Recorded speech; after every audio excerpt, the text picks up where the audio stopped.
Yeah, I saw the link. There it is going on here. Yeah, and so that's snowball, yeah. Yeah, these They are. don't pick.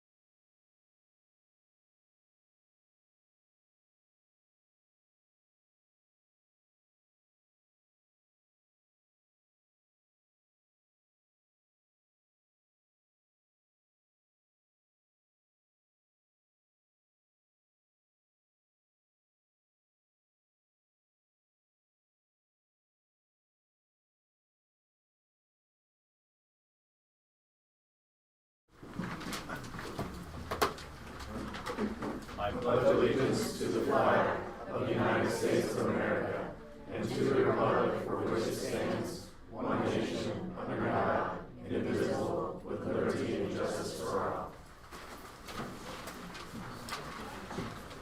2.0 consent.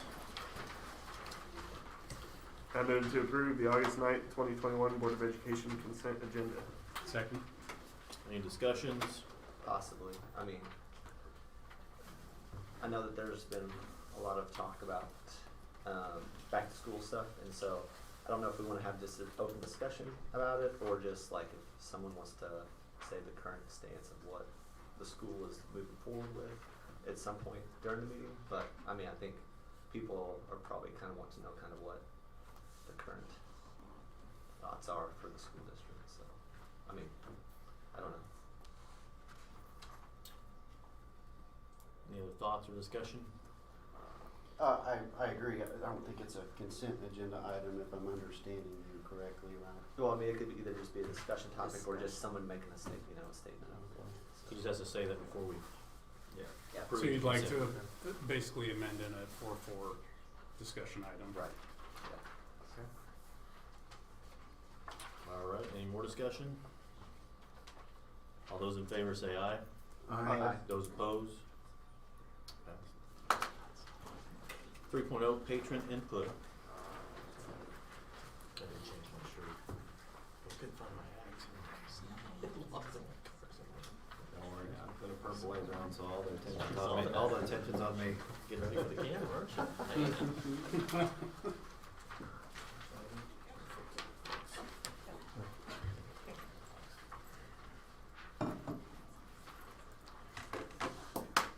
Do I have a? It's right in, This one? No. right there, yeah.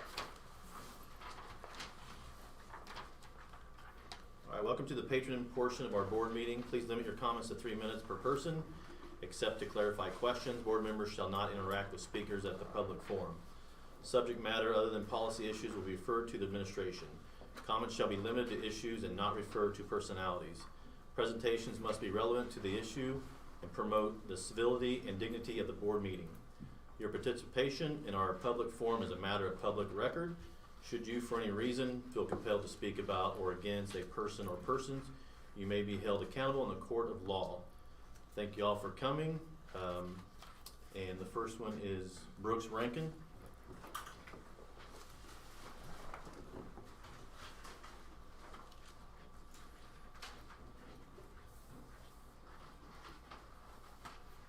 You got the timer. Go ahead, buddy. How you doing, Brooks? My name is Brooks. I know masks are optional now, but I have friends that just found out that they have to wear a mask again this year, and I don't want that to happen here. Next week I start middle school after having a fun summer. We haven't touched a mask this summer and won't do it this school year. I was excited for school last year, but it ended up being the worst year of my life. I was in the principal's office constantly because I couldn't handle a hot piece of cloth strapped to my face. I was concentrating on my face and breathing more than my work. I was embarrassed all the time for having a medical exemption from teachers and students. This is also against my religious beliefs, but I'm not embarrassed anymore because I'm stronger and prouder of who I am, and so are my friends. Please don't make us wear masks again this year. We will not do it. Thank you.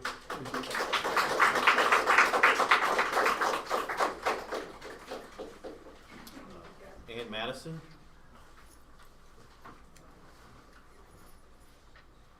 Hello, I'm Hello. Ann Madison, and I'm a parent in the district as well as a pediatric nurse practitioner. Lewisburg was one of the only school districts last year that attended full-time in-person learning.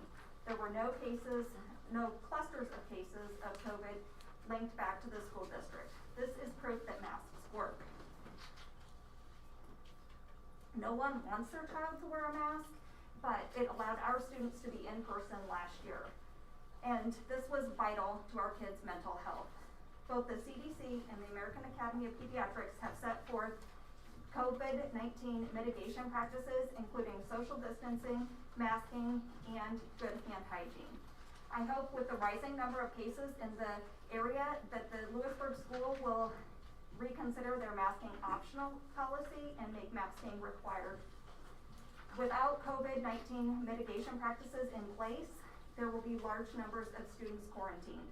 And so then my question is, if we aren't following any of the recommended guidelines, how are we gonna educate our students when they're in quarantine? Thank you. Thank you. I think it's Randall. I can't read the last name. Any Randalls? Randall's Or who signed up third? third on the list. Randall Hawkinson, I think? Oh, I didn't understand the list that I was signing up for. Well, you got 3 minutes. All I'll yours. enjoy all three of them. I'd like to second the statement that Lewisburg schools were in session for the whole year and there were no active clusters assigned to our school district. Again, that is proof that masks work. My personal experience with the masks is our granddaughter would come home almost every year with a case of strep, a serious cold, some other malady that she'd pick up at school because the schools are little germ factories. Last year she had absolutely none of those. Not one illness, not one sickness, and I'd say that's an additional statement that the mask did work. And I'll give you the rest of my time. Thank you. Thank you. And Lauren That would be me. Uh, Mascardelli. Mascardelli. It's not an easy Italian last All right. Good evening. My name is Lauren Mascardelli. I'm a full-time working mother with 2 children in the school district this year. Last year I homeschooled one of my children while maintaining my full-time job. It was not an easy year. I do not wish to repeat it. In preparation for my time tonight, I did some research on what it takes to be a KASB member. I learned a few things, one of which is that your role is an unpaid volunteer position. Knowing that, I'd like to thank you for your time and commitment to our children and our community. I can only begin to imagine how difficult the last year has been making the decisions you've had to make. With that being said, I would be remiss to not seize this opportunity to state that I am disappointed in the decision to not require masks. I believe that this policy should be fluid and should be based upon the number of cases in our community and the recommendations put in place by our local health department. I continued researching within the KASB candidate guidebook. Inside I found the following statement. A school board member's primary role is to lead, serve, and advocate. It also states that the school board should foster an environment of collaboration, coordination, and communication. I ask that you please remember those words as I continue with my statement. Collaboration, coordination, communication. I work daily with people from all over the United States. Many of these people are members of state school boards, district legal counsel, and departments of public instruction. When I speak with these individuals about how COVID has been managed in our district, they are unanimously appalled at the lack of information and communication that is being handed down to parents from weekly COVID cases that are happening in the school district.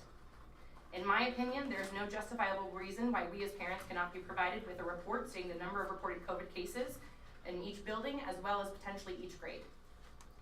Now more than ever, that information is essential to parents. It has been decided that the decision for a child to wear a mask is up to the parents, which I will accept, but we are now, as parents, expected to make the decisions, but are not given the information to be able to make them well. Collaboration, coordination, communication. The lack of transparency and information is fostering an environment of gossip, hearsay, and misinformation in our community. It is forcing us as parents to make decisions about the welfare of our children based on that gossip, hearsay, and misinformation. I am here as a parent hoping to collaborate with you, the school boards, that we may facilitate a successful and healthy year for our district. I call on you, the school board, to coordinate the collection of this information on a consistent and regular basis throughout the school year, starting on the first day of school. I desperately ask you to communicate this necessary information in a consistent and timely manner so that we as parents can make informed decisions as the ever-evolving situation that is COVID continues to circulate in our communities, our schools, and our homes. Thank you. Thank you.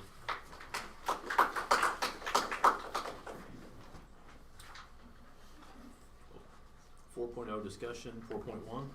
All right, teaching and learning, I just was going to have Mr. Tappan visit a little bit about our mentoring and induction with our new staff, and then our principals kind of highlight, obviously very early, they were with their entire staff today, and some initiatives for this year. So Mr. Tappan, take it away. Thank you. I appreciate always the opportunity to share some information with you. Last week, we invited 12 of our brand new certified staff members to join us for a 2-day in-service to kind of get them up to speed as to what it's about to be part of the Wildcat family. I want to give a big shout out to all of our directors. Each one of them had a certain amount of time to just share some different things with our new staff, because as you can imagine, just like a new student walking into our hallways for the very first time, our teachers were doing that last Thursday. So from Richard Griffin sharing information about our technology, making sure that each one of them had a laptop with a username and a password and actually could access their email on the very same day, although it sounds very small, was very exciting for new teachers that when they left here, they actually had access to their email. To Katie, talking to them about how our budget works from an in-house level, from our principals, to how it works out here with Dr. Bierman and Katie with regards to purchase orders, tax exempt status, and other things that are important. And one thing she definitely reiterated to them time and again is Dr. Bierman and the Board of Education stance, not for our teachers to use their own money before going to their principals and administrators and talking about what can we help them purchase to have the best opportunity for their students in the classroom. Lisa Casper, our HR director, had a chance to talk to our staff, our new staff, about benefits that come with being a part of USD 416. And then Jenny talked to them about everything you can imagine, from Talent Ed to Skyward to how our phones operate, just to some of the day-to-day operations. But to have that teamwork, I think really provided our teachers with what I think was the kind of the stepping stone to a successful school year. Dr. Bierman took time out of his busy schedule not only to welcome them and to listen to them announce and introduce themselves, but he also took them on a bus tour of the entire school district, and then sat down at the end of the day just to share a little bit about about his beliefs, his philosophies, and some of his own personal items like family and other things like that. I had the opportunity to share some things with them as well. We talked to him about our philosophy with professional learning communities. We talked to them about our high academic standards in Lewisburg. Talked to them about their licensing process. And it was interesting for each of them to realize that each one of their licensees takes a little bit something different to recertify or relicensure every 2 to years or every 5 years, depending on what their specific license says. Then we reviewed the master negotiated agreement that's signed by the school board president and signed by the presidents of the local education association, highlighting different things that they need to be aware of rather than hearing it after the fact. So we went and spent some time through that. We made sure that each of our new teachers, the first year teachers to the profession, had mentors.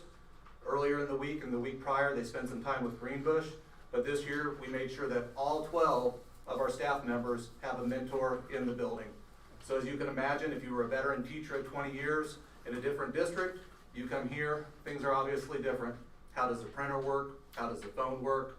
The little ins and outs, we made sure that even our veteran teachers, but new to the district, have a mentor in place for the school year. At the end, Dr. Bierman had our friends from the Maritime, our financial planners, share some information with the teachers. So from our 23-year, second-year teacher, who there's never a better time to invest than when you're young, to one of our veteran teachers, it was really some information that was of value to them, because they talked about financial planning from an early age to starting to actually think about how CAPERS works when you get to the older age, when that really makes a difference. The feedback was very positive. They had a great first 2 days, and then today they were with the entire staff. But I was really excited about just how this team came together to provide a real positive experience as we welcomed them to our Wildcat family. Any questions? I heard that from a source that that they really enjoyed it, and it was a breath of fresh air coming from a really big district to Lewisburg, that they are super excited, and it was a great experience. So. I would agree with that. We had a couple teachers, one from the Shawnee Mission District that has come in, one from the Kansas City, Kansas District, and for Dr. Bierman to spend an amount of time with them, for those directors, I think kind of left them in a little bit of shock. Like, we really are a family and we really do care about them. I didn't shock them with the purple jacket till today. I didn't want to scare them off. So today the entire staff got to see it. So. All right, I just asked our principals to share just a few things, so we'll start from the bottom up. So Do I have to go up there? You Can can I just stand yeah, here? just stand there's fine. Okay. So Richard will have you on that. Oh, good. Perfect. I am just going to talk about two things real fast that I want to make sure we highlight at Rockville. First, just the bond issue, although Rockville wasn't kind of directly touched with bond money, had it not been passed, we would not be getting the new playground that we have in the back. And our population of students with special needs has more than doubled from last year to this year. And so the fact that we now have an ADA playground, we have a communications board through a PTO community grant, is going to be huge for our students. Kids that had a hard time connecting with peers and telling teachers what they wanted to play with and what they wanted to do at recess will now have the ability to interact with one another, interact with their peers and their teachers and our playground in a way that they were not able to before. The amount of equipment that we have that is now accessible to students in wheelchairs is wonderful, and I could just cry knowing how much that is going to impact our little ones with special needs who, although they're in the minority, sometimes it's easy to forget that we have to include them, and they need the same opportunities that the rest of our students have. So I'm very excited for them, and in particular with that playground that we have. The other thing has real quick. Yeah. Dr. Shane, does your family give it a stamp of approval? Yeah, it's Shane Kid approved. Tested and approved, I guess. Good, good. He drove on the grass to get to it. Oh, well, we were told to. I Good. The other thing that I wanted to talk about is for from the staff side. One of our board goals is to hire and retain staff that drive and support our educational culture, and something that I'm proud of, but also was a little bit hard. We had 7 staff members from Rockville that were, I'll say, coached up. So it seems that we have a lot of new staff members this year, but staff members that were paras and going through courses to become teachers are now in certified positions. Teachers' aides that were trained as teachers are now in certified positions. And so I'm just really proud of our teachers at Rockville who coach one another up and really support our classified staff that have aspirations of being teachers. They do an amazing job at supporting and coaching one another. And so, we do work really hard at that goal. And even though it may seem like you were constantly approving new hires at Rockville, most of them were people that we have had in our building. We were just kind of coaching them up to bigger and better things. And so I'm proud of those people that worked through being a para and worked through their classes to become teachers, and they're going to be amazing. And so I feel like we're really living that goal in our building as well. So Quickly tell them your theme. wild about learning. Had to wear my animal print today too to kick it off. So if you see me in cheetah print all year, it's just a theme. It's fine. All right, Miss Apple. All right, so this year our theme at Broadmoor is Building a Bright Future at BES, which if you have been, again, kind of talking about the bond issue and everything, we have a whole lot of construction going on at Broadmoor. And so we have actually kind of moved everybody from the south end of the building to the north end, and we're all very cozy with each other. And we also have our littlest Wildcats in the building. We have our preschoolers there this year. Well, this just for until just this semester, not this year. And so we're just excited because all the classes have already kind of gotten excited about, having the kiddos having like story time buddies and we used to do second grade buddies at Rockville, and they're kind of excited to have that opportunity now as fifth grade buddies that they can go and work with our little ones. So we're excited. It's going to be great. We also have just a whole lot of work to do with our interventions and our state assessment data. We're going to be diving into that here this week and looking at what we need to do. Our scores were great. How can we get them to be even better? And so excited about some of the in-service topics that we have coming up on that. I'm also excited about the 7 Mindsets program that we have K through 12. I think, having all the different construction going on and all of sometimes our mindsets might need a little boost, might need a little positivity. And so I'm excited about what that book has to offer, not just for our students and our families, because I think our social workers are going to be really involved in that as well, and bringing back more parent involvement in our community outreach, but also just with our staff too, and just kind of, I've already kind of plugged in some of that for our staff PD throughout the year. So excited about that as well. So, yeah. So we have Thank you. Mr. Proctor? By show of hands, did anybody get a little worried that our parking lot wouldn't be done by the first day of school? I never doubted it. Yeah, as I would go around, I'd run into somebody inevitably who was like, that thing gonna be done? But middle school, we're just excited because we are the recipients of a lot of community support through that bond, and a lot of it is capital outlay by the district, but our building is getting a huge facelift, and you've heard it said, I know Dr. Bierman's talked about it, but it's really cool to see the staff coming in on the first day and they look around and like, oh my gosh, this place looks very, very different. And I'm not numb to it, but I've seen the building at its worst now. So I've seen the floors torn up, I've seen all this kind of stuff, but also a huge shout out to Dr. Bierman, because he was in our building working right alongside a lot of those crews. He was getting his kids helping to paint the inside of our building, and he was in there, and he's always looking out to make sure that those things are being done right. So if I just go through the list, we've got new bleachers in the gymnasium, new floors throughout the building. Oh my gosh, the parking lot, and that's going to be a big thing that we're going to communicate with parents about at the beginning of the year, is how we've got this space, and it's all by design for student safety. So it's going to be a much bigger loop. We won't be backing up on 68 Highway anymore, which is a good win. And there's just lots and lots to be excited about. The classrooms look fresh. There's new carpet in every classroom. We've got new TV panel displays. We're increasing technology in the building. It is the time to be excited in our building. And I know as a classroom teacher, as soon as summer would start, about 3 weeks in, I'd be ready for my class, like, oh, I'm excited to try this new thing. And we are just feeding the fire with our staff. So we are getting them primed. We're priming that pump. So when those kids hit the door, their eyes are going to be this big. And they've got a brand new place to be. We're looking forward to our 6th grade orientation day, where we bring in our 6th graders next Monday, just them, to get comfortable in our facilities. We practice lockers, we run through schedules, we do all that. And it's always a good time for kids, puts their mind at ease. In my last Sunday message, I put out a video tour of the building for all our new kids, because we've even rearranged classrooms. We've asked a lot of teachers this year. I got one nodding right over there.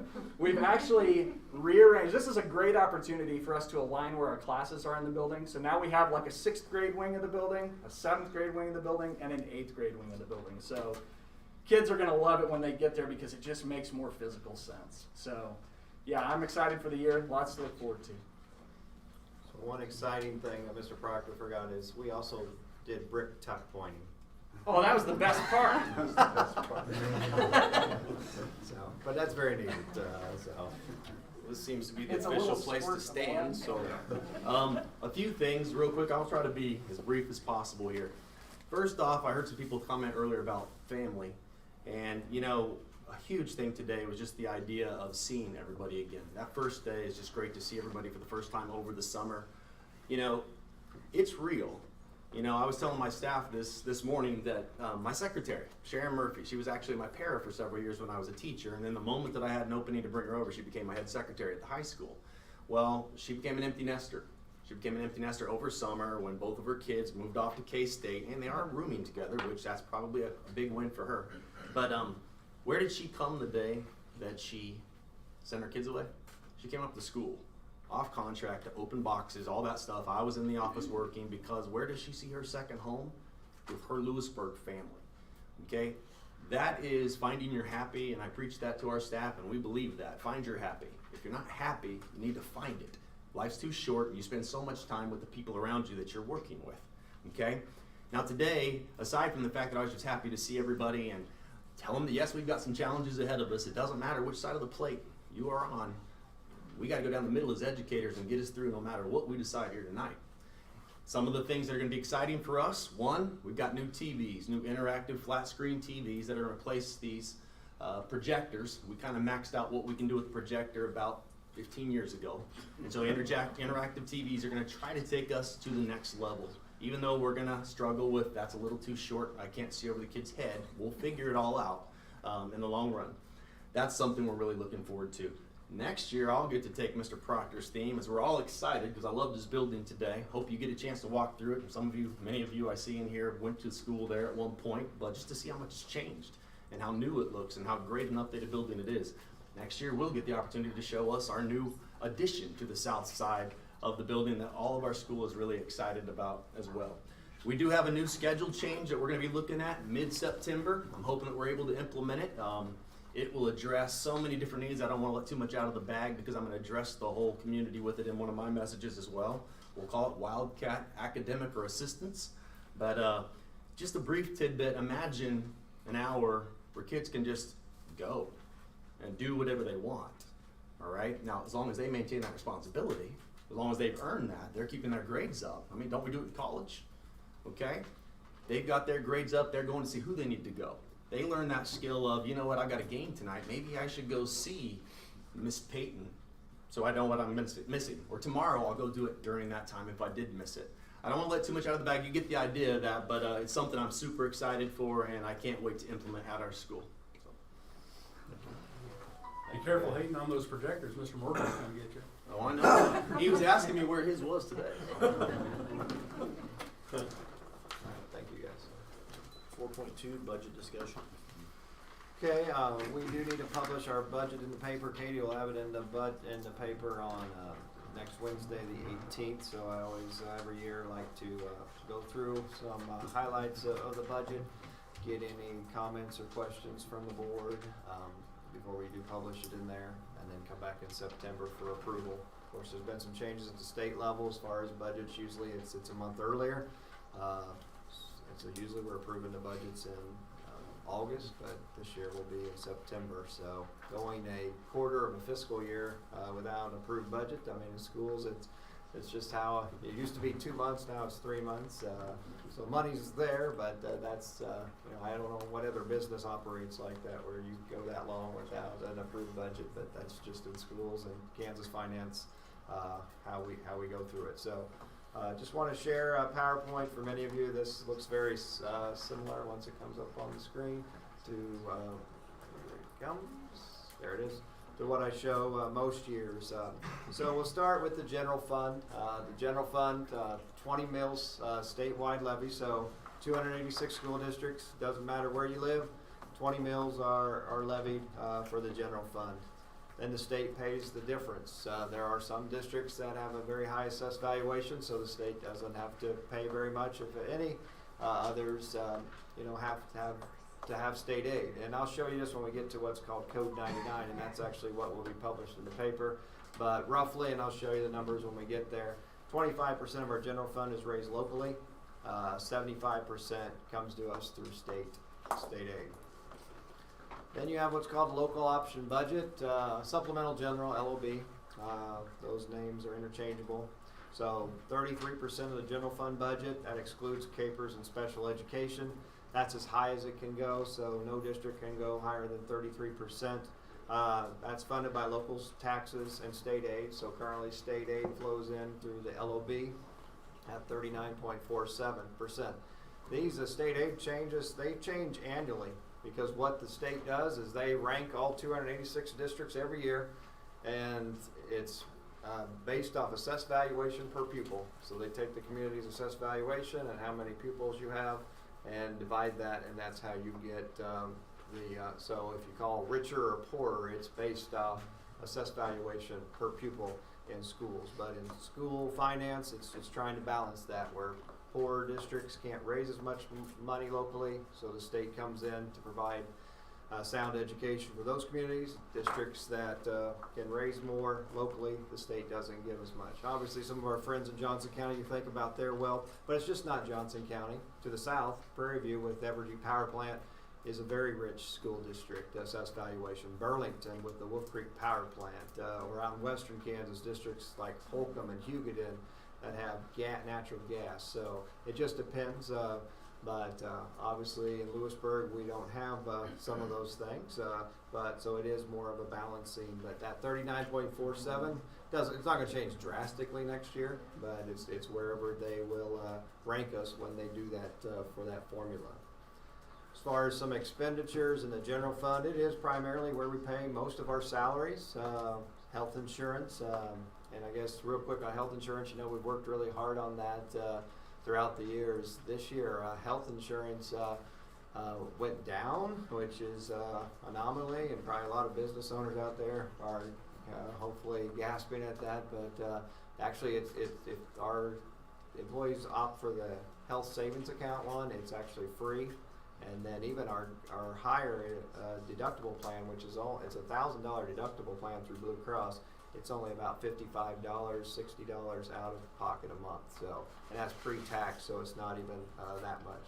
Of course, where we pay our utilities, equipment, supplies, transportation, fuel, maintenance, support operations, and then at the end of the year, before I come to you with July 1st cash balances, where we make some transfers if we need to. Into special education, and a lot of these are actually forced transfers. So when Katie sets the budget, the state finance formula will tell her how many dollars she has put into at-risk formulas and all into career technical, all of those different funds. Local option budget, we do pay some salaries out there. You heard a little bit about district technology. As you guys know, every year we have to do our property casualty insurance. Textbook and curriculum, we do support that as well as our parents at enrollment time, supporting our athletics and activities, and then our bus operations too. So when we do buy a new bus, we do look at coming out of this fund. When we were at Durham, our monthly bill came out of LOB, so when we bought our buses years ago, we just kept that same expense line item in the LOB as well.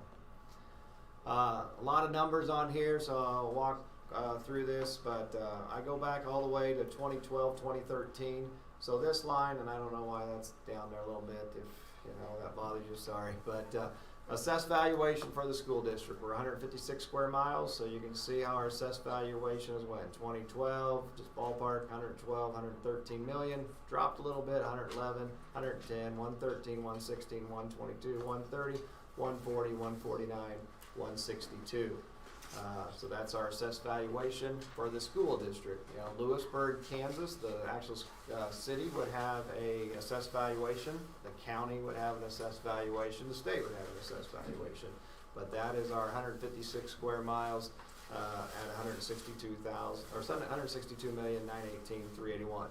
So when we talk mills, remember 1 mill is 1/1000th of a dollar. So 1 mill generates, or if you just use the rec association, we're going to talk about the rec.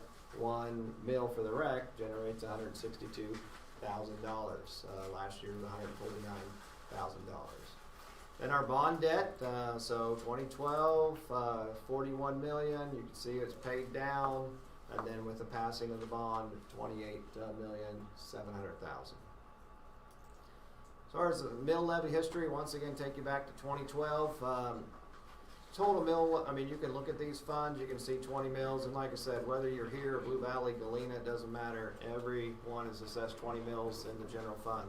But in 2012, our mill rate was 66, 66, 65, 66, 64, 64, 64, 64. With the failure of the bond at first, it dropped last year to 45. This year's mill rate with the passage is 50, but that's still, as you can see, about 14 mills, 16 mills to some of the highest mill rates there. A little comparison with districts around us. So what I put up there, and there's a lot of numbers up there, but that shows our league schools. So the Frontier League, it shows all the Johnson County schools, so some of our area schools. I'm very proud that up there we will have the lowest bond mill rate, 9.75. We'll have the lowest overall mill rate. And this right here, this third column, breaks it down to if you owned a $200,000 house in any of those communities, what your tax bill would be to support the school district. Then you can see what the averages are across there, the highest and the lowest, which is Lewisburg across there. Now, what I have in bold is our proposed budget. I want to put a little disclaimer. I don't know what these school districts' budgets are going to be because they're doing the same thing you and I are doing. So these, everyone else, and that's not bold, those are last year. In bold is what ours will be. They're not going to change a lot, so I'm very confident. I know I've already talked to Paola. They said their mill rate's going to be a little higher than 50.495. They're not happy, but they couldn't get that low. So that's exciting to me that we can have a lower mill rate than Paola as well. So you see Olathe, so that's be the highest. Olathe, $200,000 house, $1,544, where our $200,000 house is $1,115. Now I know a lot of people don't understand how mill rates and my taxes work, so I always share this with the board, and I'm thankful there's a big community presence here so they can kind of see how the mill rate works. So the top one is 2 years ago, so when I mentioned that our mill rate was 64.847, so you can see first the general fund. Now every home gets a $20,000 exemption, so if you have a $200,000 house, you can see then it's $180,000. They assess that at 11.5%, so your assessed valuation is $20,700 times 20 mills gets you a property tax of $414. Then all the other funds, so LOB, capital outlay, and bonds, or for us too, the 1 mil and the rec go in that other fund. Homeowners don't get the $20,000 exemption in the other funds, but the formula is the same. So you can see in 2019-2020 school year, or 2 years ago, $200,000 house at 64.847 was paying $1,445.48 to support the schools.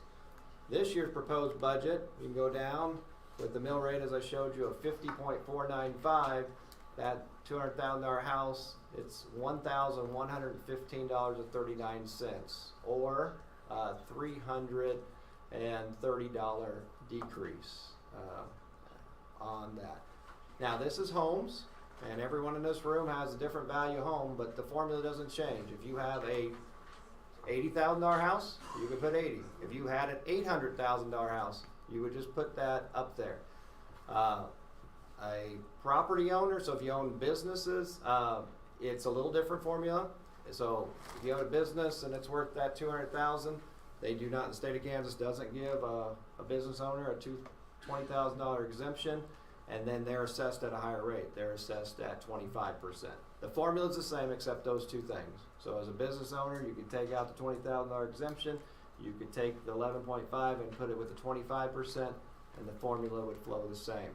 Now, as far as ground, that is complicated because you could have mineral rights. Is it pasture land? Is it farm ground? How much has it been producing? So there's averages on all of that. So I can't just throw up a formula like this for property because the county does assess those all differently based off of a variety of reasons up there as well.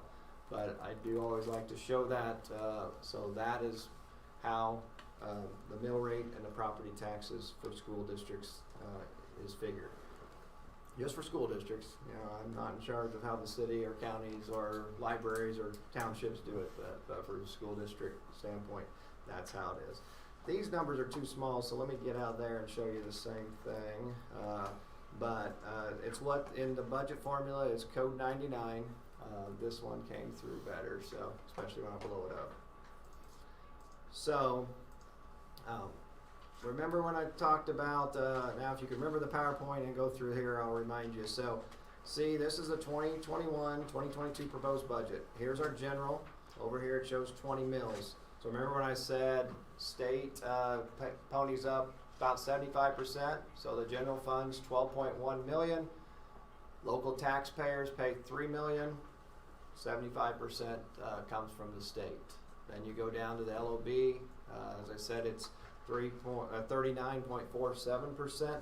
Now, if you do the quick math on that, you're going to say that's not quite right there. Well, remember the LOB has a balance. So like last year, we had a better tax collection rate. So we started with that like 385,000. So that actually comes off of there as well. So that's why that math is not quite, if you would take the almost 4 million into 2 million, you're not at that 39.47, but you have to back out our starting balance in there as well.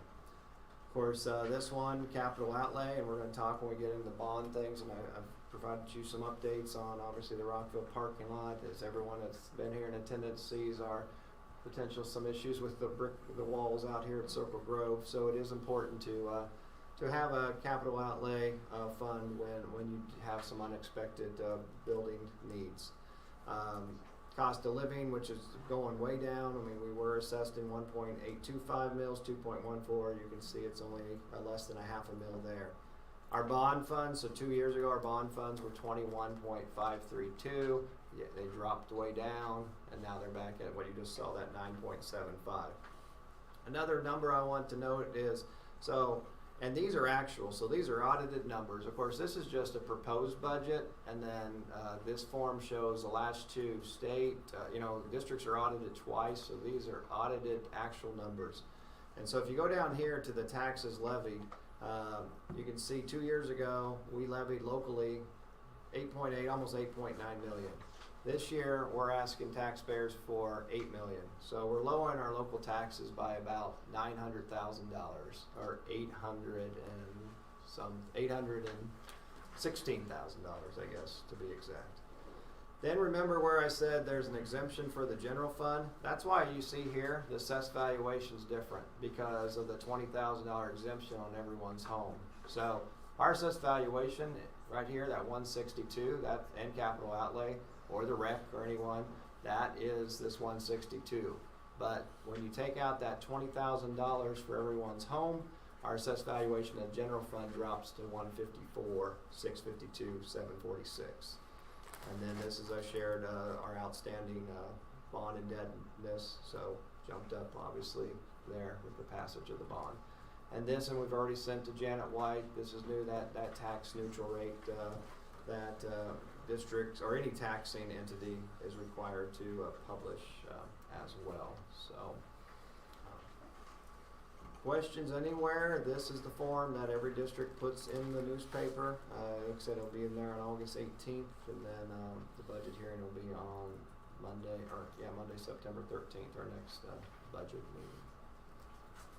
But I guess as a superintendent, I'm proud that we can do as many things as you heard these guys talk about, and that you guys know we do have the lowest mill rate around, and continue to do great things. So Dr. Bierman, where's the estimate for the budget line item for cost of living? Where does that come from? So obviously you see that it went from 1.8, 2.1 down to 0.47. So the state, so the cost of living, as a reminder, is only districts that have a higher assessed valuation home can get that. So not all can. And that is told how much we can. So it's because what happened, why we lost ground on that one is because other richer districts, so the average home in Blue Valley and Shawnee Mission and DeSoto, even though everyone in this room's home went up, those patrons' home even went up more, and so that caused us to go down on that. So we can't actually leverage any more in that. So I assume, when we were at this 2.14 mils or 1.8, we were keeping ground with them, but they just are probably obviously not only building new homes at a higher rate, but more of them as well. So that's why that went down. But we'll adjust obviously the budget. That money, we do try to use that. I mean, why that's in place is because districts that have a higher cost of living, it costs more money to live in those communities. So yes, trying to have our teachers, which we know is very important, our teaching staff, our support staff to live in our community, you might have to pay them a little bit more. And obviously we are always looking at trying to keep up with what's north of us. I mean, can we, not to the penny, but we better be fairly close, or just like many people in this room, we're going to lose good teachers and they're going to drive north or carpool with the people in this room that do that. So we don't want to do that. So we don't have near the money to do that this year. And unfortunately, we don't know that till, you guys, and you're on the negotiating team. We negotiate with our teachers, and then that's settled, and then about in July, I think, Katie, we get that number. And so that is a challenge. School budgets are so cyclical. I mean, but we roll with it. But that's a big discrepancy on that one. And could you remind us where we're at on the LOB and capital outlay relative to revenue neutrality? Yep, that's down here. So on the neutral rate, and even though they put the general fund on there, every district would have received this, but it's state law that it has to be 20 mils. So for neutral tax rate, it's showing right here that the general could have went down to 18.286, but it can't, so it bumps it right back out up to 20. So capital outlay to maintain the exact same dollars. Oh, there's a pesky fly. Rob, you said you took a shower, but I did. But the neutral tax rate, so the capital outlay could have went down to 7.346 to garnish the same as last year's 8. That's back to 8. And then LOB, it was 13.344. It could have went 12.328. You can see how the cost of living went down, and then obviously the bond and interest. But if you look at the total, if you take out the jump of the bonds from 2 to 9, we actually would have been below. Because see how it's 17 to 22, so that's 5, and the 2 to the 9 is 7. So next year, I think this will look drastically different when we're stable on the bond fund.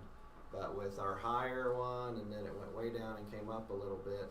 But you can see the overall from 17.486 to 22 is 5 mil increase, but bond and interest was a 7. So when that's static next year, which we plan on probably a bond fund mill rate of about 9.75, that's what we kind of told the taxpayers if they voted yes for that.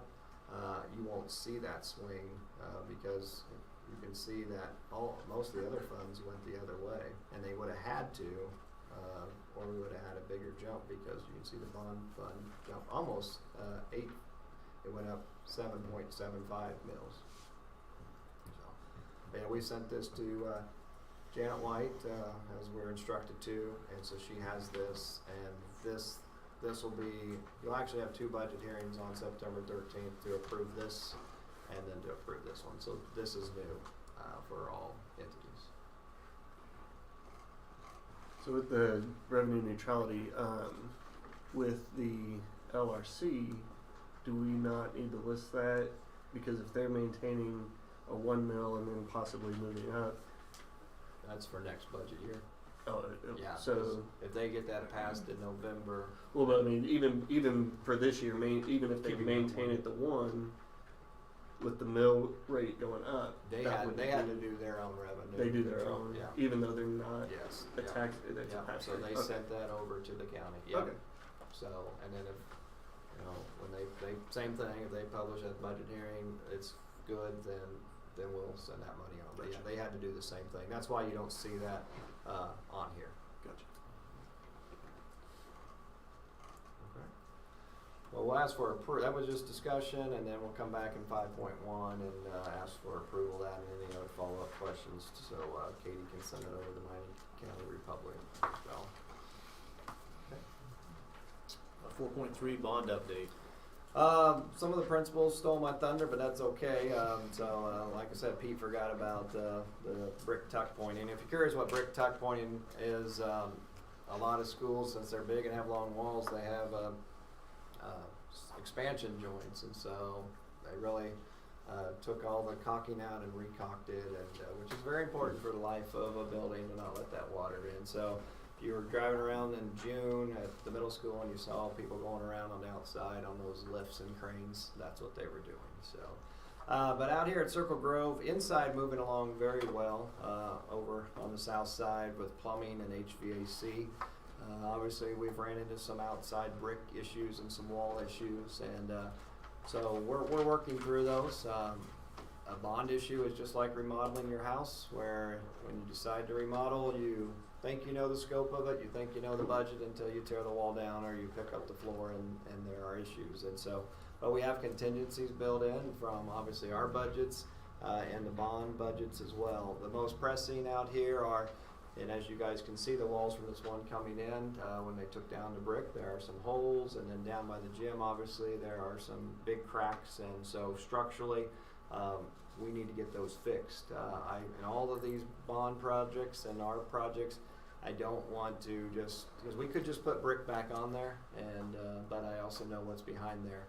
That east wall, you can see, has a big crack in the middle. The north gym wall does, and they're just not structurally sound. And so we still are working on pricing, but what you see out here that we didn't know about is going to have a large price tag.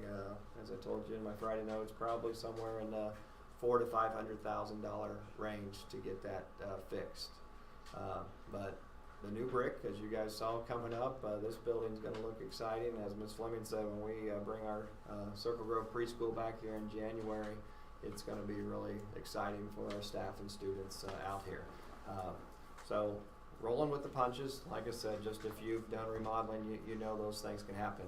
At Rockville, obviously, Ms. Fleming talked about the playground, but we did have parking lot issues over there. In the scope of the bond was just what's called a 2-inch mill and overlay. Well, when we started doing that, the entire parking lot, it just looked like jello, and when trucks would drive on that. And actually it had a very thick asphalt base, but what that means is the subgrade was in poor condition. In fact, when McEnany, the asphalt company, they can take that milling machine from 2 all the way down, and they took it all out, and there was no rock base in there. It was just, looked like mud, and so you could put 20 inches of asphalt on there, and it's not going to help with that. So we had to rip all that out. So if you've been down Rockville, we did the parking lot out front, the staff parking lot in the back, and then the straightaway off Rockville Road. And but that was the first change order for just the parking lot was $412,000, and then the straightaway off of Rockville was another $130,000. So we had to spend an additional $550,000 on the Rockville parking lot. We were not able to touch the bus loop. We hope when the dust settles and we get everything finished, we will. But we also know we're probably in the same boat there. That we're not going to be able to do a 2-inch mill and overlay. We're going to have to rip it out and put it back in. We're going to have really good parking lots though when this is done, because this parking lot is being, and it was already in the scope. It's all coming up and back in. Of course, the middle school, if you watch that, they ripped it all out, put the good rock base in, and what we have there as well. At Broadmoor, last Friday, we did what's called the final turn page. So we went through, more things than I wanted to even know about, but it's okay. I learned a lot. Probably asked more questions than the people that know all that stuff wanted me to ask. But so that's in their final process. September 1st is when Napolds will solicit bids, and they'll open those September 23rd. And so obviously, just like before, then you'll get all that information on Broadmoor. So September 23rd, we'll see when they can punch the numbers, if we need a special board meeting or that can wait till October. But that's kind of the time frame there. The middle school, Mr. Proctor talked about that. One thing, the high wind shelter, you see they ripped off the greenhouse, and so I know it looks like an eyesore right now, but they had to do that because that's where the high wind shelter is going to go. So they're going to slap that new high wind shelter next to there. That's all been approved, so you'll start seeing the dirt work people come in soon. and pushing the dirt and then putting the footings, and so you'll be seeing some progress there very soon. At the high school, we have a turn page this Friday, and then the bids for the multi-purpose room August 20th. Those go out, and then September 9th is when those bids are due. So we'll see how those come in, if they want to package those and have you approve those. But those are our two kind of big projects still left out there on the bonds as well. So it's challenging. It takes a lot of time. But I'm still dedicated to providing everything. I told the staff this morning that what they thought they were going to get, what our patrons did. It's nice just going back to even when you do a home remodel, that exactly how you think it's going to work, it does, because then you can also do something else in your home. But no one knows that more than Mr. Vickery, obviously, the amount of houses and businesses he's been in. But we're still committed. I'm not in the sound the alarm stages yet, as we have a good capital outlay fund. We put contingencies in the bond fund, so I would definitely be letting you know. But I also am committed to doing it the right way. Like, we could have just put 2 inches of asphalt back on the parking lot at Rockville, and I would have been back at you in 3 years and said, hey, it's all cracked, we need to do it again, because it just would have been flowing. We could have put brick on here, and that would have not been good, because that would have been a major safety issue with those walls behind there. So do I hope we get no more of these surprises when we tear into Cindy's building? Absolutely. But that building built in 1977. Of course, the south wing was built in 1992. So who knows? But that's what I'm hoping for. Everyone can knock on wood, but if not, we'll go with that as well, and I'll keep you updated as well. All right, 4.4 discussion school opening. Yeah, I mean, I just I don't have the answers. I don't know what the answers are, but I just know that even when some of the people were speaking, just what are the current standards in regards to what are the requirements for a quarantine, if it did happen. So what are the current Miami County guidelines or whatever they are. I don't know what that is, and so do we know that yet? Yeah. Or, so quarantines, I mean, as far as if you've been vaccinated, if you've had COVID, and if you've been vaccinated, there's really not a time stamp to be. So it sounds like right now you would not be quarantined if you've been vaccinated. If you've had COVID, I think now they're seeing whether the Delta variant or whatever. So that one it used to be 6 months, and I think that's still where they're at, but that's a moving target as well. As far as in the classroom, it's went from 6 feet to 3 feet, and so they'll obviously, if we have a positive case, the Miami County Health Department or KDHE contact tracers will come in and ask for seating charts, and our classrooms are considered low risk activities, and so there's not a lot of transmission, unlike our sporting events, which were where most of our quarantines were last year. So they'll look at all those factors. They'll look at other mitigation strategies we have in place, like our panda cams. Everyone just walked through those coming in here. Our sanitation or our sanitizers, our social distancing. Like I said, that 3 feet. Who was wearing a mask? Who wasn't? And then they'll let us know on that. As far as quarantines, there's what's called a required quarantine and a formal quarantine.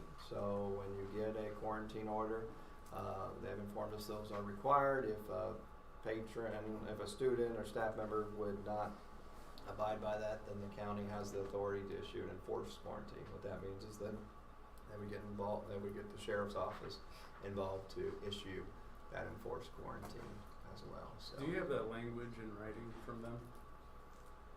I can get that for you, because as I said, I mean, we had a meeting last Tuesday, and so I shared with this board, the recommended versus required, and when I said that, they quickly said no, it's required, and like this fly in my face, and enforced, but yeah, I'll get that for you. Yeah, I think that we need to ask some legal questions, because the law does not describe a difference between required and enforced. So those aren't identified separate unless there's been something passed in the last year that I'm unaware of. But I will get that from the health department and share that with you guys. And then if someone does choose to wear a mask, is there, so you said that there may be a difference of they may have to quarantine and not if they choose to wear the mask, is that right? Or Yeah, I asked them if a student or staff member had a mask on, and as long as they were asymptomatic, would they still quarantine those? They said that would be a case-by-case basis, because I believe if a student or staff is wearing a mask, and they are asymptomatic, they'll continue to wear that mask. We would monitor that. We'd ask families to monitor that. That student or staff could possibly still come to school, but that would be part of their contact tracing, or if they turn that over to KDHE to let us know on that one. Okay. So definitely the 6 to 3 feet with that mask wearing. That should help as well. Okay. And then, are we kind of following the same guideline if someone is quarantined? Is it kind of following the same thing we did last year where, I guess I'm not sure what the entire process was for a teacher to get them work or how that worked, but what was there was state changes on that. Legislators changed. Last year we were able to do a lot of remote learning. And just as a reminder, a lot of people think remote and virtual are the same thing. Remote would be actually our teachers during the workday teaching. Virtual, you could wake up at 2 in the morning and log on and start your class as well. So the state really removed the remote option for a lot of districts. Probably not for Lewisburg because we were in session, but for districts that weren't in session. So I don't think we were the example they were trying to enforce on that, but obviously it's statewide. So districts can only provide 40 hours of remote learning, so practically 1 week. So we would work with those families. We would remote, but our secretaries not only keep attendance logs, but they would have to keep that as well. So obviously last year taught us how to remote learn, so we're ready to do that. Some families will probably choose to do that. Others might just the old-fashioned, just give my kid a few days of work and we'll come back. So if they choose the remote learning, we learned how to do that last year, but we do have that 40-hour stipulation. If you go over that, then from a funding standpoint, the state will consider that kid a virtual kid. And even though base state aid's a little higher, you lose all the weightings on that, so you don't get any of the other weighting factors on a virtual kid. They just get that base state aid. And we did expand our virtual program, so we now do have a K-12 virtual program. We partnered with Greenbush for the K-5 program. Obviously, we've had our 6-12, so that is important that hopefully parents that choose that route allow to work through our virtual program. That keeps Miami County taxpayer dollars in Miami County versus the Inside School at Spring Hill or K-12 in Lawrence, or the big Kansas Connections is clear across the state in Elkhart, Kansas. So when families enroll in that, they're taking their tax dollars to those counties. That's why you see those entities on our TV channels, because they want our tax dollars. So it is important if families choose that route to call Mr. Tappan, and he can put our families in touch with those virtual options. Sounds good. I just had a couple questions, so I just wanted to go over those. Do you have any, in your discussions last week, why down here we're not following the KDHE guidance? And I know it's kind of everywhere, especially rural. Kind of what's the rationale there to not follow any of that? Yeah, in our meeting last Tuesday, Rob Roberts was in there, so one of the 5 county commissioners, and he made it, probably at the beginning just said that the county, he reminded us they did not enforce one last time. Obviously, we know the city of Lewisburg didn't either, and that they would not be doing that this time as well. And it was at that time that we started hearing about what Johnson County was going to do, and then their commission did vote for that, I think 4-2 to do that. Now we're seeing what the Johnson County schools are being required to do. But he gave actually no indication that would happen at the county level. To answer specifically why, I don't know. Those would have to be asked. I don't want to speak on the commission's staff, but we did get a statement saying that they would not do that they would leave it up to local boards like you to and do that. Of course, in Johnson County came out and said, no, schools will do that. So you've seen some changing. I know Spring Hill has a school board meeting tonight to discuss that. I don't know where Gardner sits on that one, but that's why you've seen the changes. Before that, Blue Valley, Olathe, definitely Spring Hill, they were going to be all optional, but then the county came down and said, and so you're seeing different models. I believe Blue Valley is saying high school doesn't need it. Olathe and Shawnee Mission are K-12. I don't know what Spring Hill will decide tonight as well, but yeah, I can't answer the specifics on that, John, why they choose not to, but I just know Commissioner Roberts said that they would not. Was there any discussion about gating? Yeah, we talked about that and what that would be, and we just really brought up any sickness. So in the past, where the health department would really come in and visit with schools, about should you still think about being open is about a 30%. So just take COVID out, that would be a flu or anything where that's kind of their gating. Last year, obviously, we didn't get close to that. That would have been alarming, and we would have had more discussions with that. But did they give a time period? So 30% incidence over 30%. Well, I'd be 30% gone from school. So mass quarantines, a lot of infections, those types of things. So at one time, just like I said, any sickness, where if they would say, and they cannot. And you still have that authority, and they did share that they could help us and work with us and recommend it, but they can't shut our schools down. I guess sometimes you hear that. That's the impression I had last year was that and I think we all did, that whatever they said was gospel, and when they said shut down, that's what you had to do. Yeah, and they did share that with us Tuesday. That is in your power. Obviously, if it's that high, we're having conversations. And that would, I don't think anyone would disagree. That's an alarming number. We didn't get close to that last year, but if for whatever reason we had 30% of our staff out, or if you think about that, we would have a hard time having school open. Yeah. If we have 30% of our bus drivers out, 30% of our food service, custodians, teachers, that would be a challenge. And then 30% of our student population as well. So, and that can be by building. So we don't have to make a district.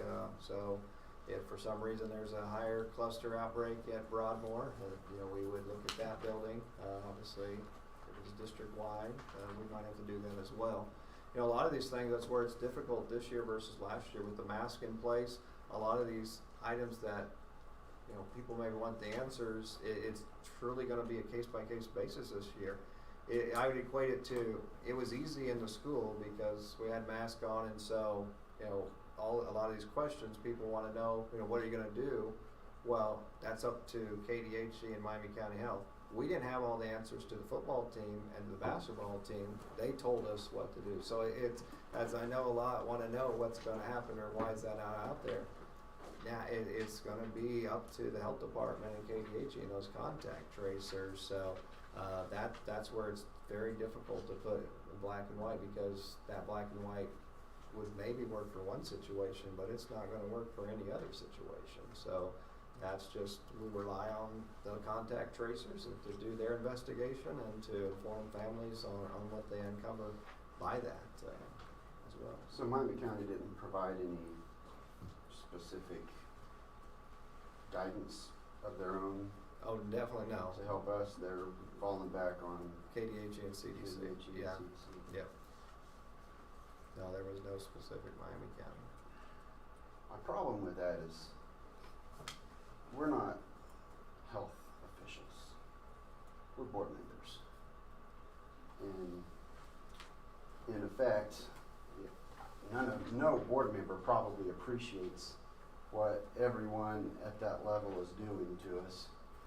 I feel like they don't want to make the decision, they don't want to deal with the politics, and they're just shoving it down to us to say, well, let's just let them make their local decisions and everyone will be happy, right?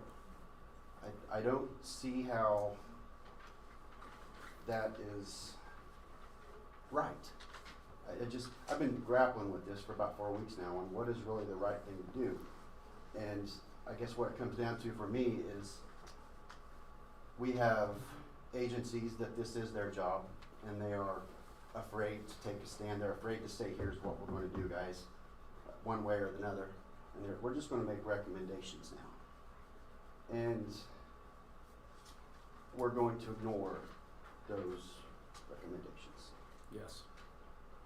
And that should be alarming to a lot. I mean, I know it's alarming to at least half of the community that has been contacting us over the last several weeks. And it would be alarming if it was in any other situation, if especially had to do with finances or some type of other public service, if we weren't taking the recommendations of those agencies above us that are qualified and certified and charged with doing those, we would also be held answerable for that. So I'm just really struggling with why we're just ignoring everything from the federal government down when they are clearly the agency that is charged with that very thing that says, here's how you keep your people safe. Because they're lying to you. Yeah. There you go. That's right. And Thank you. we're not getting into politics. No, I'm telling you, they're no, sir, lying. sir, you're not part Check of it. and see if the CDC Can you take care of him? You can't, is a we government. don't interact. entity. We don't interact. It's not a discussion for the This is not a political thing. We've read it. We're supposed to keep our kids safe. We're supposed to do what we're supposed to do. It's written in black and white what our charge is and what our job is. If I take out the politics and how I feel personally about all of this, why am I ignoring that? 'Cause they're lying to you. I really struggle with who's lying and who's not. I really struggle with the politics. I just want to make sure that at the end of the day, I've done everything I can to Okay, make do some sure research. Yeah. that Sir. a child is protected in this school district. That's Well, if we're talking about the children, we can look at the real numbers, right? And we know that from the start of this pandemic, and I guess I haven't looked at the numbers as of today, but as of a month ago, there were fewer than 400 kids that had their deaths attributed to COVID, not discounting those deaths. And I'm sure that those families grieved, and I feel horrible for them. But the CDC, for whatever reason, didn't feel it really important to report on those cases in kids who arguably we all care about immensely, especially as board members. So scientists from Johns Hopkins were able to dig into those data, and a huge majority of those deaths were in kids with childhood leukemia. So of course, any virus will pose a significant risk to a child with childhood leukemia. 400 deaths in a year and a half, and if you really want to say when the start of the pandemic was October, November, we're rounding out close to 2 years, right? Now, granted, we started ramping up testing and everything first quarter, second quarter of 2020. But as far as real risk to the kids, the numbers do not back the position that there's a significant risk to the kids. It just, the data are not there. All of the published literature up to this point in time has said that children, especially under the age of 12, are not significant contributors to the pandemic. And so it's kind of these kinds of things that when I try to talk to KDHE and I try to talk to MCHD and I try to collaborate, I even talked to state epidemiologists and everybody up at Office of Vital Statistics, told them exactly, and I don't know how many of you knew this, I tried to request the data, aggregate data out of EpiTrax to say, how come our state has not found it important to do a breakdown district by district or at least county by county on school-related clusters and report that to all of us as school boards so that we can sit down and say, what's the real risk to our kids, what's the real risk to our staff, and what mitigations have worked, what have not worked. We are not fulfilling COVID-19 data requests. Request denied. Why? Why is it that if we ask our county health office, what's the breakdown school by school of school-related clusters and number, so exposures, so because there's a few things I'd like to have. Exposures, test positive, clinical infection, hospitalization, and death. We can't get those numbers from MCHD. What have they been tracking? I don't know.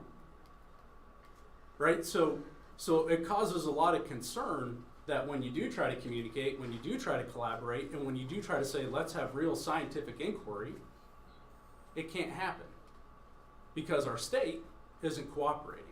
Our local public health office isn't cooperating. Why do they not want us to see that data? I can see the statewide clusters on schools, I can see that we've had 56 clusters, I think 1,800 cases, 27 hospitalizations, and 1 death in the last year and a half statewide. But I can't get that broken down on a county by county basis because it's not on the state dashboard. Well, how useful is that? I don't know if 56 clusters came from one county or 56 clusters came from all the counties, what schools drove it, what schools didn't drive it. 27 hospitalizations, 1 death. So when people are asking to implement policy that we know without a doubt negatively impacts the learning environment, the onus is on them to provide the data to support why I would strip that positive educational learning environment from my teachers and from my students. The onus is on them if they are going to be the ones making the request for behavior change or even stripping of liberty. And they have failed to do so. CDC is the exact same. And I will stand by that firm as day. And John, you know this, I'm a veterinary epidemiologist, so it's not like I'm just blowing smoke up everybody. When I request the data, it's because I wanted to do an actual analysis, actual data. I called contacts of mine at public institutions of this state, said, would you like to collaborate on an analysis like this? Could you find a graduate student in public health that could help collect the data from school districts across the state? There are people that would like to do that, but for whatever reason, I can't get the data. Now, it sounds like some of our patrons know for a fact that we didn't have a cluster associated with Lewisburg. I don't know where that came from, because I didn't get given that information when I requested. But I do know for a fact, well, there had to be a cluster because we had quarantines. So there had to be, right? So some of it is consistency and trying to follow the information. Get the vaccine so we can end this pandemic. Oh, well, guess what? Best estimate on infection prevention for the Pfizer vaccine, 60%. 60% efficacy for infection prevention was what was shown in the clinical trials. Real world data, it's coming in less than that. The Associated Press says 99% of new cases are in unvaccinated patients. Really, what data did you use to look at that? 99% of all new cases since the start of the pandemic, or 99% since we hit a certain percentage rate. I balance that against what's going on in the UK, what's going on in Israel. Israel has the second highest vaccination rate in eligible people in the entire world. First is Malta, 99% of their population. Israel is second. I think they have about upwards of 90% of their population vaccinated. 80% of their hospitalizations and deaths are in fully vaccinated people. So this is why, when it's, well, follow the CDC, we've been dinking around with this for over a year and a half. Yep. And y'all can't even give consistent, scientific, sound information and data. Period, end of discussion. You're damaging our kids, you're damaging our teachers, you're making it hard as heck to give a quality education. So until you can give me the data to compel me to say that is worthy, like the 30% number, I'm going to give an example here. 30%, I think that is an incidence rate to start thinking about closing down schools or mitigating. That's way too high. Way too high. We should be talking 10 to 15%, saying, we better do something about this school building. Right? But why can't we have these conversations? And why aren't the people that we're supposed to trust, why can't we have that conversation? And why aren't they giving the data? And that's the why. And that's why I'll stand firm and say, I don't care what, at this point in time, KDHE has not earned my trust. At this point in time, CDC has lost my trust. Amen. So, it's masks on our kids. As adults, we're like, oh, I'm going to go out to dinner, we're going to go to a concert, we're going to do whatever, no masks. Well, CDC just said, guess what? Vaccinated, probably still ought to wear a mask because you can still transmit the disease. With a pretty high probability, especially if it's the Delta variant. And the question is what's the real risk? Delta variant's 3 times as transmissible. Yep, darn straight.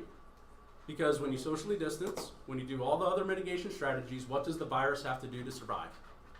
Mutate to become more transmissible. So this whole it's the unmasked people that caused the mutant to come and be more transmissible, that's gobbledygook nonsense. They would never taught you that in virology class or anything like that. So it's more transmissible, but does it pose more risk? Infection fatality rate, we don't have good estimates on that from Delta. I guarantee it's less. Taken with the caveat, if it does cause more cases, you could hit the same number of total deaths, right? You could. That's a theoretical situation, but We can't live life in theoretical anymore. If we just respond to theoretical all the time, we're just going to be chasing this thing like a dog and pony show for the rest of our lives, and we'll just be sitting here wondering, fearful, and wondering what we're going to do.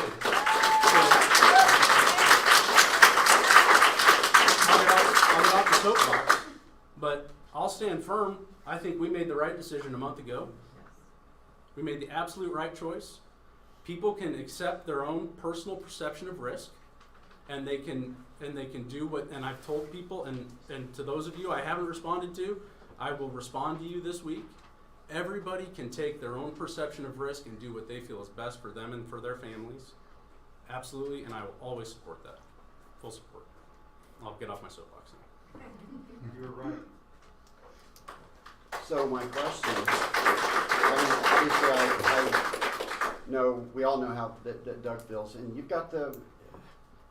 do have the benefit of that experience and that training and knowledge. Most of us don't on school boards. So yep. My comments are to us to make sure that we are doing the right thing. If we all agree individually as a group of 6 that that's the way we want to proceed, then that's how it's going to go. But I feel, as you brought up, that the community has the right to know the how and why, no matter what the decision is. And right now it's vague at best. I think that's a fair thing, right? We need to. And I think last year people called and couldn't get a hold of them, and when they did, I think people got different answers. You know, it never was consistent from them. And everyone's that caused the community a lot of confusion in the community because they weren't getting they were getting different information from different people that called. You know, Yeah. So here's a good why. We are really dang smart in Lewisburg, Kansas. We can look at the real world data and the real world evidence, and given our experiences in the last year, we know that while we had a great year, especially relative to what happened in districts around this country last year, and our staff did a phenomenal job, it was not optimal.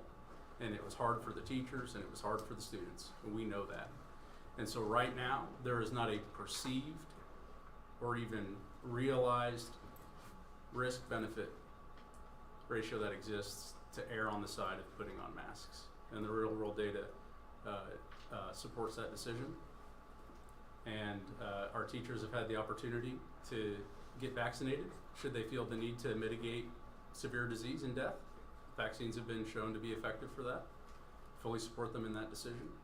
We've created the best and the optimal situation for our students, but it's time to get back to learning and let them live a life that they deserve and get an education they deserve. And I get it. You've said that many times. Yep. I'm not saying we have to put on masks. I'm just saying, you said it yourself, we're lacking data. We don't have the data. And we're making decisions without data. Well, I know the statewide data. And there are agencies that are arguably there giving us recommendations to take action, and we're not. I just want to make sure that is clear at this table, that we are given recommendations that we are ignoring. And we have to be okay with that walking away from this table tonight. Well, I don't think this plan has to be adopted for the full year. If something really, if we get up to 10 to 15%, we're gonna have to take action, doing something.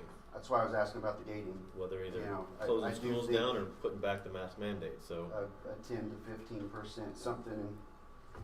We'd have to have a discussion over that as well. But, we should still have a plan of, if we get to this point in an overall point in time of infections or infection rate, something where we've got people out of school. It could be separate for teachers versus students, because those are two different issues. If we start running short on teachers, it's not like we have a lot of subs beating down our doors to come in and teach for us. So there's a lot of different things to consider as far as keeping the school doors open, and criteria for teachers could be different for students, for example, staff and students. It gives us greater flexibility too, because if the community can trust us to be responsive and take our duties seriously, if something does seriously change. So for instance, there's a new variant that does really infect kids and puts them in the hospital, you're darn straight. You probably call a special board meeting, right, to make sure that we're responding accordingly, even if it's happening outside of our community. But, you know, the last year, right, we bound ourselves to that policy for the entire year, which was arguably a mistake. We could have been more flexible in how we approached that policy. We should have that flexibility for this next year, because these things are dynamic and they change all the time. So to Rob's point, absolutely, we need to be just responsive, ready to go. I don't know that we need to make any change. I think everybody seems to agree that 30% seems a little high. Yeah. So as long as you guys know that, but you know, we need to have the flexibility. These are dynamic, you know, situations, and we can respond accordingly. I mean, I just don't want it to get to a point, because one tragedy is way too much. So I think we should act sooner rather than later if something needs to happen.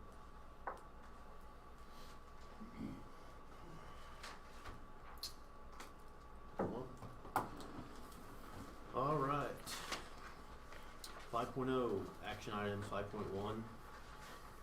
So I just a formal action, so we can send this to paper. I mean, we discussed it in budget. As you're not approving our budget, that will be in the budget hearing in September. But this is just to share what we discussed, and then you can see Rob will sign this, and Jenny will sign this, and Katie will send that over there. I guess my only comment would be is I'd really like to, totally happy with taxes being lower. Awesome. The only thing is on capital outlay. That'll be the only thing to nitpick on. I would really challenge us as a board to come up with a really robust, obviously we can use it, well, we've got bond projects, we've got all this stuff and whatever, but I'd really challenge us to come up with a pretty robust, you know, why would we not take the neutral rate? Why are we gonna go ahead and have an increase in capital outlay? Acknowledging that the overall is still less, but it'd just be something I would challenge us as a board to consider as we move towards budget approval.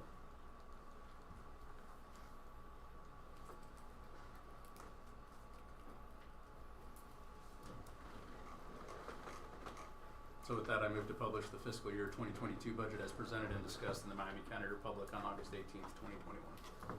I second it. Any discussions? Any more discussions? All those in favor say aye. Aye. All those opposed? 5.2.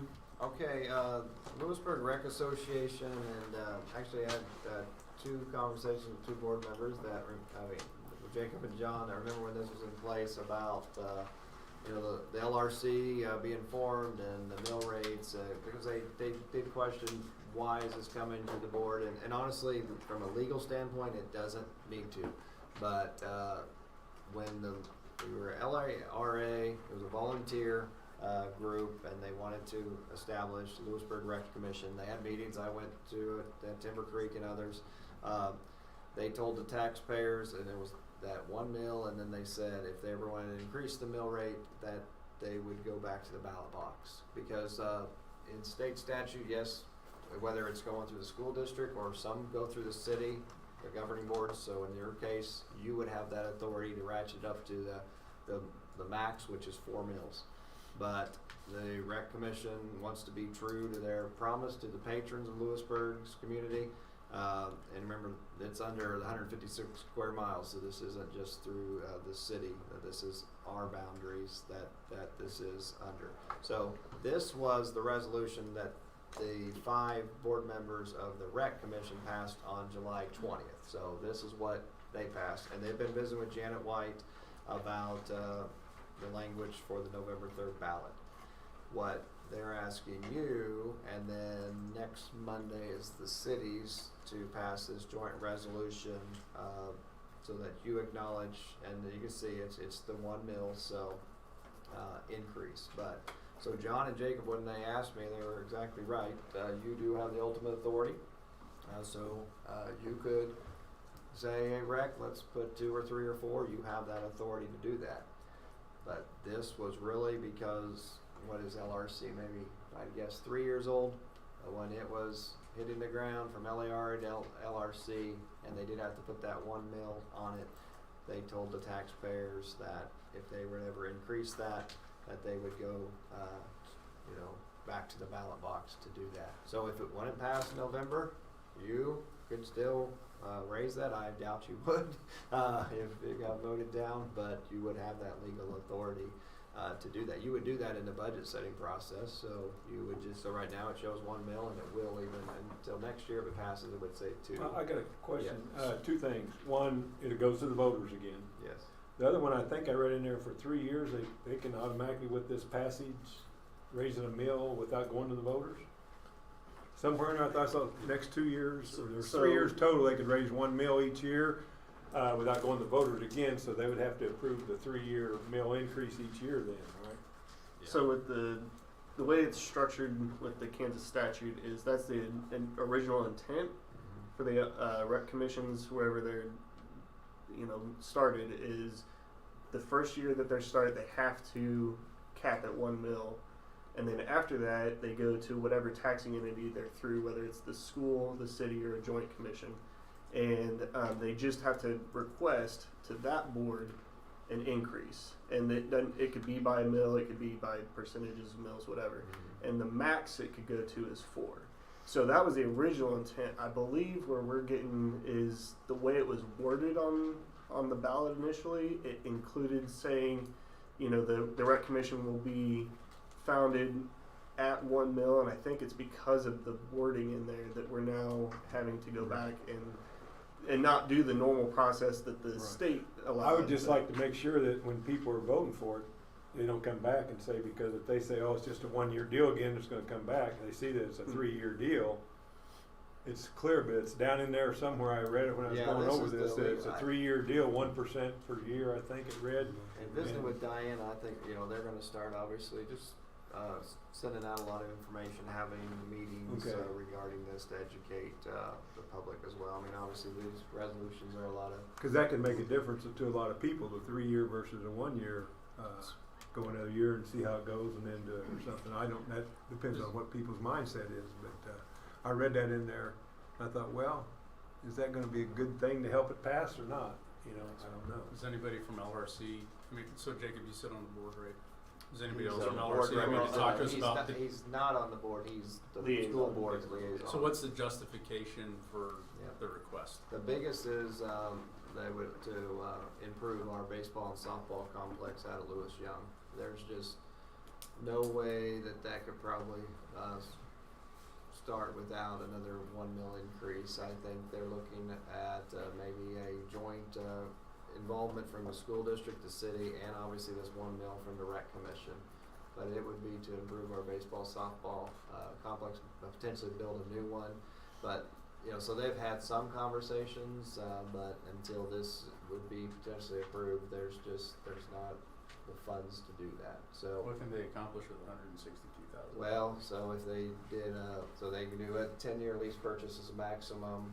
So you know, I was just throw out a number. If they did a $2 or $3 million complex, so you know, like I said, that 162, but that's this year. So if that assessed valuation continues to go up, I mean, I haven't done the amortization schedule, but they might in 10 years be able to garner $2 million. Let's just say that, and then whatever this school district would want to contribute to city.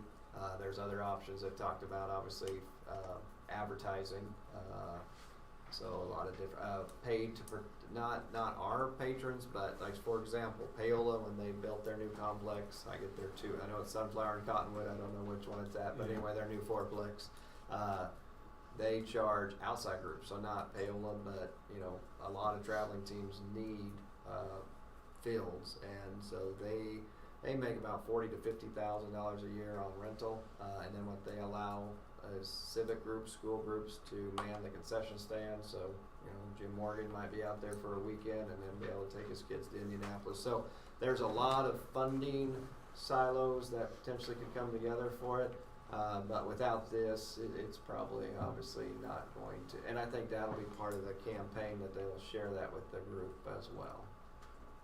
So it's really not that they have insufficient funds to operate the current system, it's that they want more funds to build new baseball fields. Yeah. And Diane is coming to the next meeting, and she does a yearly one, so definitely we can ask her more of that, but I believe, I mean, that is correct. And they have done I would say an excellent job. rec commission. That does read as though they're wanting to increase it to 2 mills next tax year, and then 3 the next, up to 4 the year after that. Is that 4 is the max, right? Is that the intent? Of starting with the one. I can't answer that. I would say that it allows them the authority to do that, not, I don't know if that's their intent. Without having to go back to the ballot and without going back through previous documents, did we ever make a commitment regarding this? I don't. For the baseball, softball? No. Well, no, did we ever make a commitment on how any changes to the mill levy are going to occur in the future?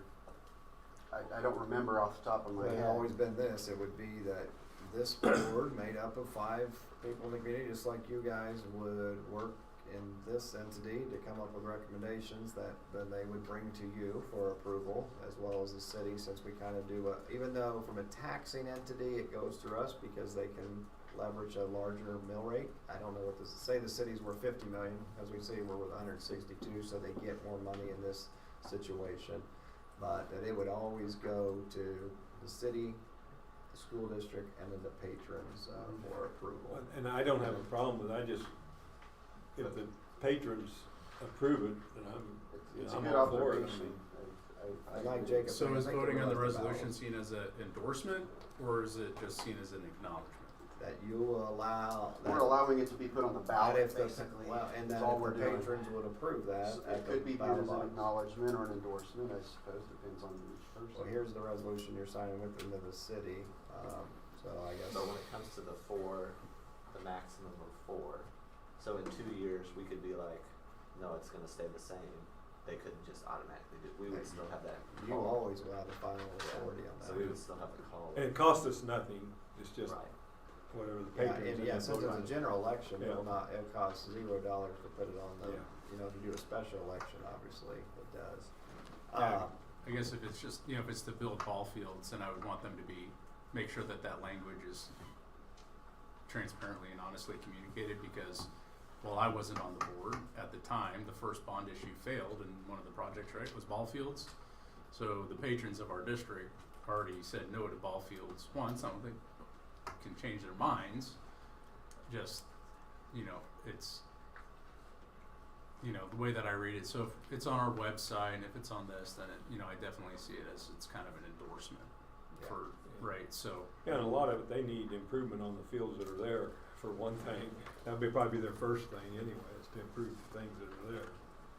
Kind of a little feedback I heard on Dr. Shane on maybe why some didn't vote for that one, and I don't know, but and any board members speak up, but obviously they knew we had a big park out of Lewis Young, and so that some patrons would actually endorse this, that, hey, we have because it's Lewis Young as opposed to building a whole. We have the infrastructure out there, just don't build for the school, which, we had talked that we would have opened those fields up, but obviously we would have owned them, we would have needed them first, so more of that, we have a big community park out there. And so, and actually, at the time, Representative Vickery, obviously he's retired now, I didn't know that the school district honestly could enter into like an MOU.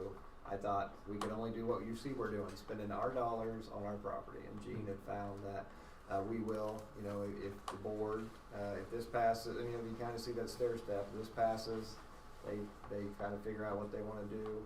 The district decides X dollars for the years or whatever, we'd have to obviously sign an MOU. I didn't honestly even know that, but Gene Vickery had shared that with me. And the city then, the city won't, because it's city property, so they wouldn't have to do that, but we would. Now, as far as 4 mills, if we look at our, I guess around, I know Osawatomie's at 4 mills, Spring Hill's at 4 mills. Paola is kind of still on the current, we had LARA. I know Paola, I actually had a call by one of their city council. Paola is looking to do what we did a few years ago. But, and I don't know, they'll have to go through the same process, the one and then whatever. But currently, those two real close, Osawatomie and Spring Hill, both their rec commissions are at 4 mills.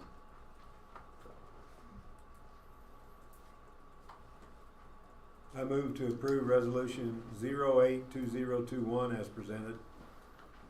Second. Any discussions?